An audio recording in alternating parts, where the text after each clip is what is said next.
Ever feel like you've tried everything to solve a problem, but nothing works? Here's a thought. Maybe you're trying to solve it the wrong way around.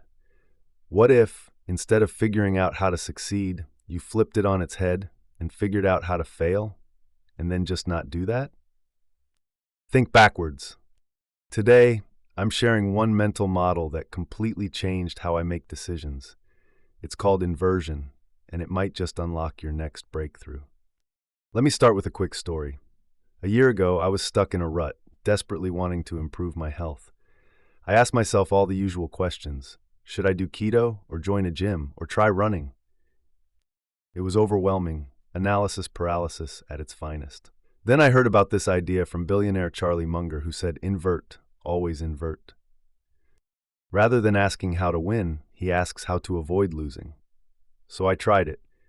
I asked, all right, how could I absolutely ruin my health? Well, that was easy. I'd eat tons of junk food, never exercise, stay up all night, stress out, basically do all the opposite things of a healthy lifestyle. That got a chuckle out of me, but it also gave me a checklist of what not to do. And once I stopped doing the bad stuff, guess what? The good outcomes, like more energy and a better body, started happening naturally. This is the power of inversion in action. So what exactly is inversion? It's a mental model, a fancy term for a thinking tool. Inversion means approaching a problem from the opposite end. Instead of focusing on what you want to achieve, you focus on what you want to avoid. Think of it like reverse engineering your life choices. We usually plan forward, but inversion asks you to plan backward. It might sound simple, but it's amazingly powerful.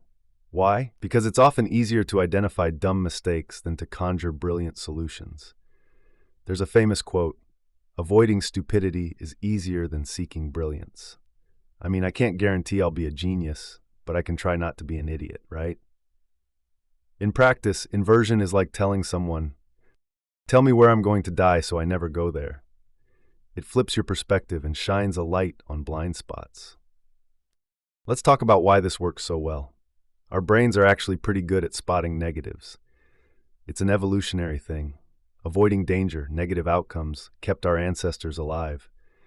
But in modern life, we're taught to stay positive and focus only on goals. The result? We often ignore the pitfalls that trip us up. Inversion corrects that.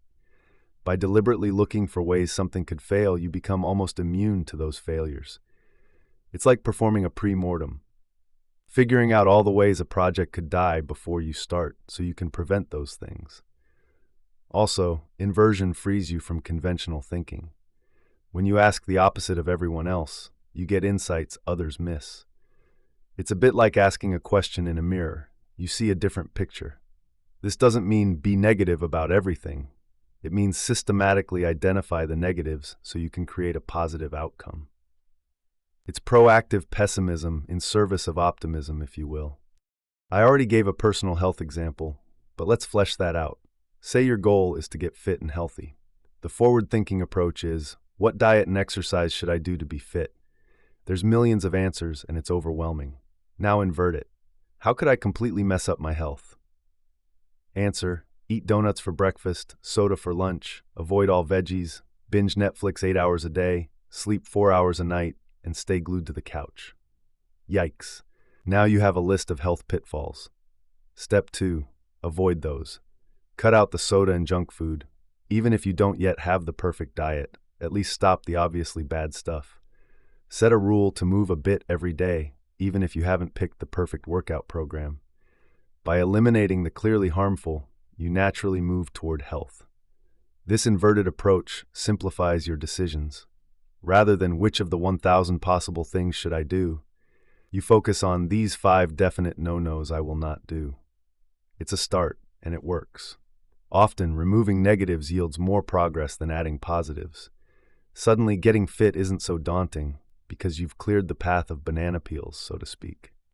Now, another scenario, choosing a career or life path. This is a big one, and one of my friends recently used inversion when he was confused about his direction. Forward question, what do I really want to do with my life? Cue existential dread, not helpful. Inverted question, what do I absolutely not want in my life or job? He grabbed a notebook and wrote down things he knew he'd hate. I don't want to work with people who are dishonest. I don't want a job that forces me to wake up at 4 a.m. daily. I'm not a morning person. I don't want to live in a city I dislike. I don't want to feel my work is meaningless or only about money.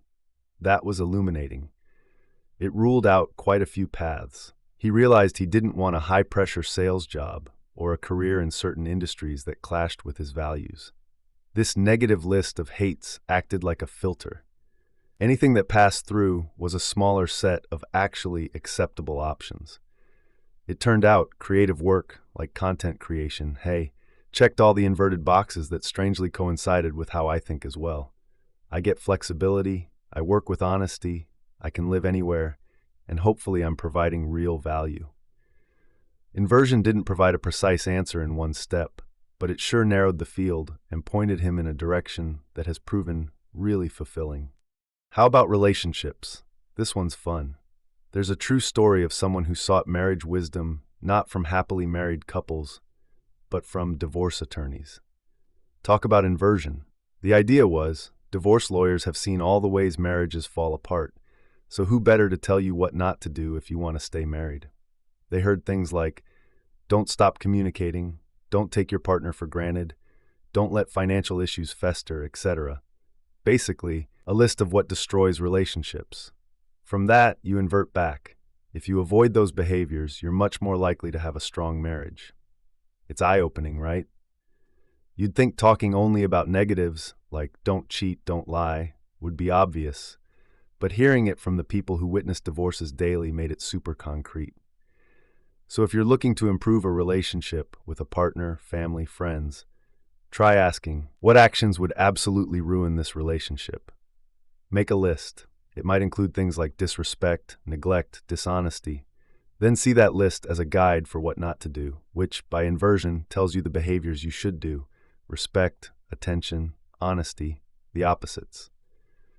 Sometimes flipping your perspective is all you need to see what was in front of you all along. How to apply inversion. By now, you're hopefully convinced that inversion is at least worth a try. So let's break down a quick 4-step method to apply inversion to any problem. 1. Write down your goal or problem. Be as specific as possible. I want to improve X, or I need to decide Y. 2. Flip it. Identify the failure scenario. Ask, if I wanted to guarantee this goes wrong, what would I do? List those things. Be shamelessly negative and outrageous. This can be fun. Brainstorm all the ways to fail or worsen the situation. 3. Avoid or fix those negatives. Now take that list of pitfalls and invert each one into an action. If one item says, procrastinate and never start, then the action is, start something, no matter how small, right away. If another says, eat junk food daily, the action is swap junk for at least some whole foods. You get the idea. Turn each don't into a do. These are your inverted action items. They're likely easier and more obvious than trying to come up with perfect action items from scratch. 4. Implement and monitor. Do these inverted actions and see if the situation improves. In many cases, simply stopping the bad will already put you ahead. If needed, you can get more detailed or do a second round of inversion for new subtleties. A quick example. Suppose you're preparing for an exam and you're nervous. Inversion. How can I be completely unprepared and fail? Answer. Skip studying, don't practice any problems, stay up late gaming the night before, arrive late to the exam. Okay, inverted actions. Study a bit every day, do practice problems, get good sleep, arrive early. It sounds almost laughably straightforward, but that's the beauty. Inversion cuts through overwhelm and tells you what not to neglect. It builds a foundation, avoid failure, on which success can happen. Now, a fair warning, inversion isn't a magic wand. Sometimes you also need forward thinking and creativity beyond just avoiding negatives. For instance, avoiding all failure modes will make sure you don't crash, but it doesn't automatically mean you'll soar. Think of it like clearing obstacles on a runway. You still need a good plane and pilot to take off. So use inversion as a tool in your toolkit, not the only tool. Most times, it will dramatically clarify your thinking. But occasionally, once you've avoided the bad, you'll still need to brainstorm the good, with much more focus, thankfully. We started with feeling stuck and doing something completely different to get unstuck. By now, you've seen how inversion flips problems on their head to reveal solutions hiding in plain sight. It's a simple mental model, but it can shift your mindset in profound ways. Charlie Munger credits a lot of his wise decisions to this approach, and now you have it in your arsenal too. Next time you face a stubborn problem or decision, take a deep breath and ask, what if I approach this backwards? You might be surprised at how quickly the fog lifts. I challenge you to try inversion on one issue this week, even if it's, how can I make my morning terrible? And then do the opposite, of course. Drop a comment below about what you plan to invert or how it went if you've done this before. I'd love to hear your experiences and tips. If you found this idea useful, hit that like button. It really helps more people discover these life-changing concepts. And subscribe for more brain-expanding, practical ideas every week. Welcome to our little community of unconventional thinkers. Until next time, remember, sometimes the best way forward is backward. Invert and conquer.